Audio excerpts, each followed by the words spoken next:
4 700 milliards arrivent. Et ce n'est pas une métaphore. D'après le contenu que tu as fourni, cet argent va entrer dans l'économie américaine en quelques mois seulement. Pas sous la forme d'un crack, pas sous la forme d'un plan de sauvetage d'urgence, mais comme une inondation lente, massive, presque silencieuse.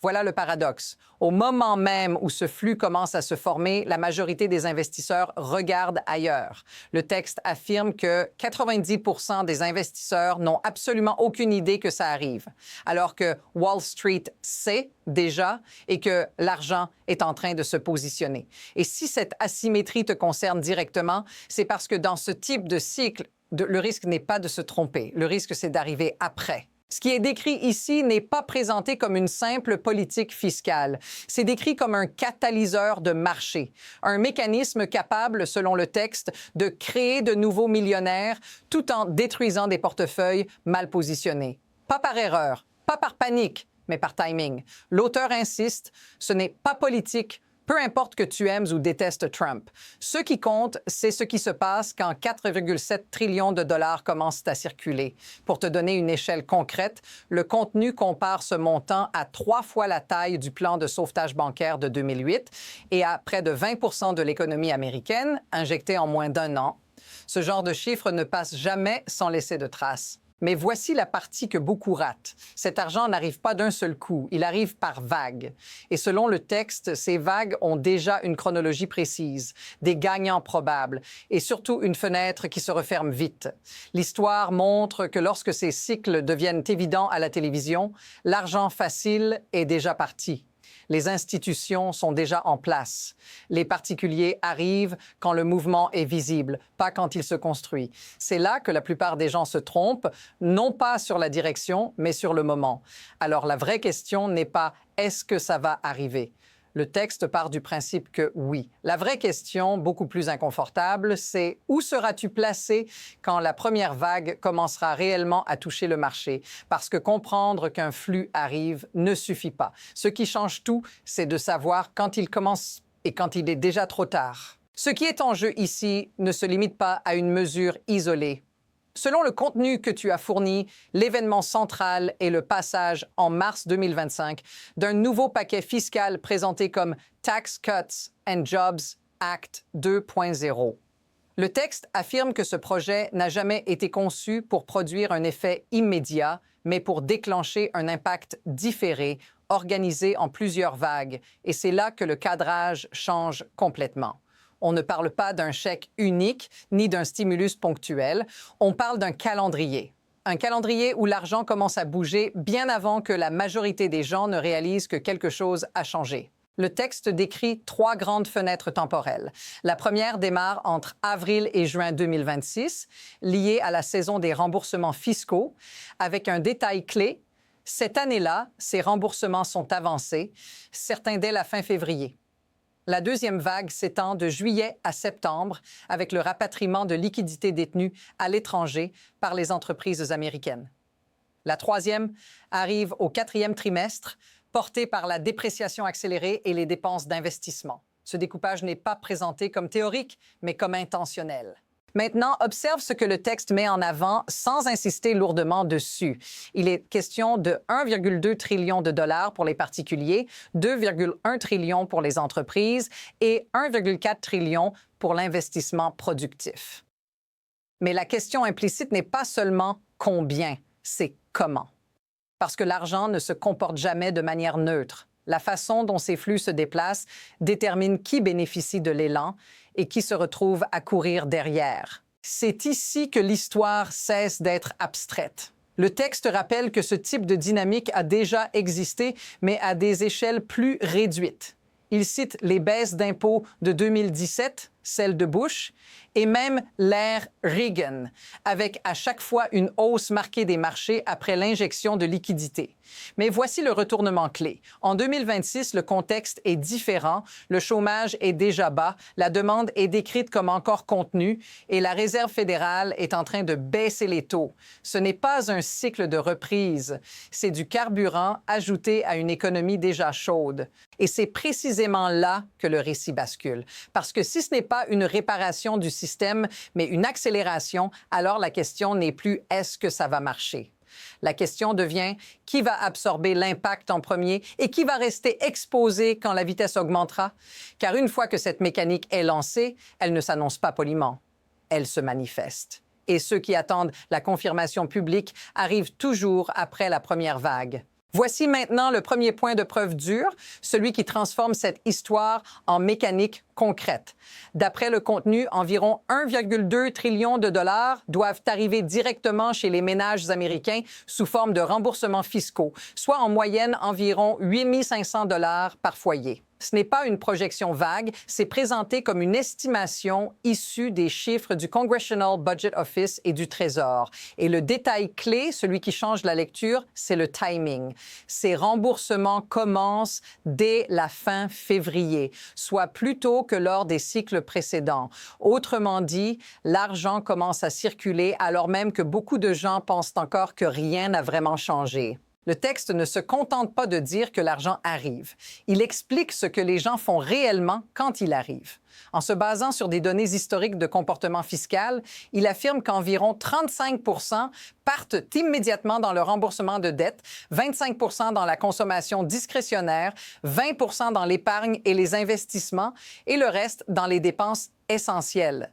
Ce découpage est crucial parce qu'il montre que cet argent ne reste pas immobile, il circule et il circule vite. Si une grande partie sert à rembourser des dettes, cela libère de la capacité de dépenses futures. Si une autre part va directement dans la consommation, elle alimente immédiatement les revenus des entreprises. Et si une fraction entre sur les marchés financiers, elle augmente mécaniquement la pression acheteuse. Un même dollar peut produire plusieurs effets en chaîne à des rythmes différents. C'est un accélérateur, pas un simple transfert. Il n'est jamais question d'un public prévenu à l'avance. Il est question d'institutions qui se positionnent avant que les chèques n'atteignent les comptes bancaires. Cela suggère que le marché commence à bouger non pas quand l'argent est visible, mais quand son arrivée devient certaine pour ceux qui surveillent le calendrier. C'est là que l'écart se creuse. Parce qu'au moment où ce flux devient évident pour tout le monde, une partie du mouvement est déjà derrière nous. La deuxième phase n'a plus rien de diffus ou de progressif. Elle est concentrée, massive et beaucoup plus rapide. Entre juillet et septembre, environ 2,1 trillions de dollars de liquidités détenues à l'étranger par des entreprises américaines sont censés être rapatriés aux États-Unis grâce à une fenêtre fiscale exceptionnelle. Le texte cite explicitement des entreprises comme Apple, Microsoft, Google ou Meta qui ont conservé leur liquidité dans des juridictions comme l'Irlande ou les Pays-Bas pour des raisons fiscales. Ce type d'argent n'attend pas.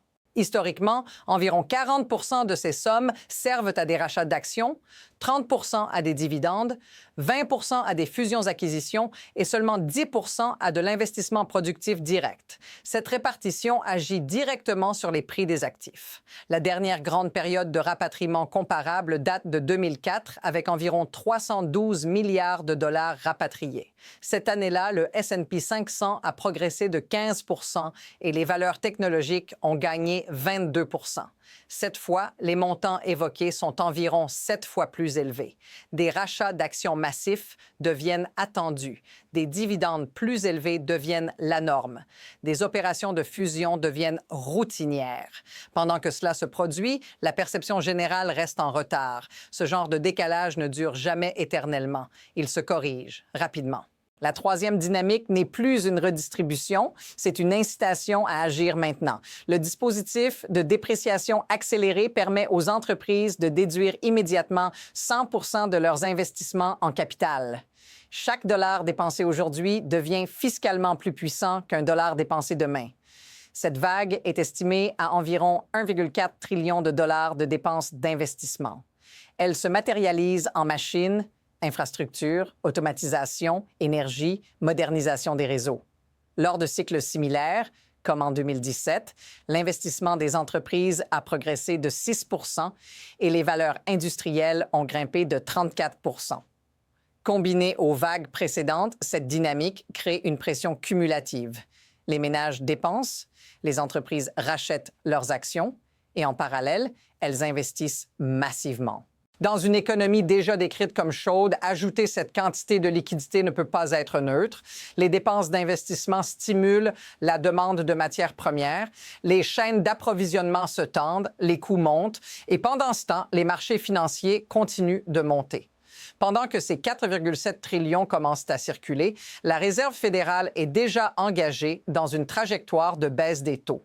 Normalement, face à une montée des pressions inflationnistes, la réponse serait l'inverse. Mais 2026 n'est pas un environnement normal. Des efforts sont faits pour contenir l'inflation ressentie, énergie, crédit, logement. L'objectif n'est pas d'éliminer l'inflation, mais de la rendre moins visible. La véritable inflation se manifeste dans les prix des actifs. Si les marchés montent de 20 ou 25 %, ceux qui ne détiennent pas d'actifs perdent du pouvoir d'achat relatif. Plus de liquidités, des taux plus bas, une inflation patrimoniale accélérée. Ce n'est pas une situation stable. À ce stade, cette mécanique affecte directement ton quotidien. Les prix des actifs montent plus vite que les salaires. L'immobilier devient plus attractif pour les investisseurs. Les apports augmentent. La demande grimpe. Ceux qui attendent voient le seuil reculer. Ceux qui possèdent déjà voient leur valeur nette augmenter sans effort supplémentaire. Quand tout monte, la pression sociale change, les récits changent, les décisions deviennent émotionnelles. C'est ainsi que les cycles se nourrissent. Si cette sensation de décalage te paraît familière, ce n'est pas un hasard. Ce n'est pas un homme ou un parti, c'est le système. Chaque levier activé pousse dans la même direction. Le système amplifie. Il n'y a presque jamais de zone neutre. L'inflation visible est contenue pendant que l'inflation des actifs explose. Le malaise apparaît plus tard quand l'accès aux actifs devient hors de portée. Deux trajectoires se dessinent. Dans la première, la liquidité continue de dominer. Les marchés montent encore. Dans la seconde, l'inflation réaccélère et les hausses de taux reviennent. Le leadership change. Ceux qui ne s'adaptent pas se retrouvent exposés. La phase la plus dangereuse est celle qui ressemble à une opportunité généralisée. Ce sont toujours les phases les plus trompeuses. Comprendre où va l'argent avant qu'il ne soit visible est déjà un avantage massif. 4 700 milliards n'entrent jamais discrètement dans une économie. Ils redessinent les écarts. Il récompense l'anticipation et il pénalise l'attentisme. Ce cycle n'est qu'un chapitre. Les prochains mouvements ne se feront pas dans le bruit, mais dans les détails que presque personne ne regarde encore.